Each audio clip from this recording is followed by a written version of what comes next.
যখন আজ ভালোবাসার কদর নেই, সময়ের কদর নেই, বিচ্ছেদের গল্প শুনো, ইমোশনের কদর নেই।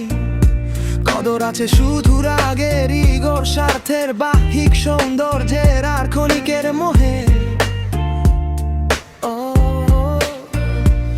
আজ মানুষ ধরে রাখার চেয়ে ছাড়তে বেশি পছন্দ করে, নিজেকে বদলানোর আগেই অন্যকে বদলাতে চায়।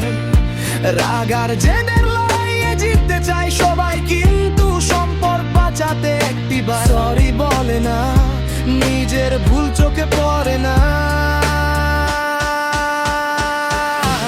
আর ভালোবাসাকে গড়ে তোলা যে আরো ভালো কাউকে খুঁজে নেওয়াটা অনেকের কাছে সহজ মনে হয়।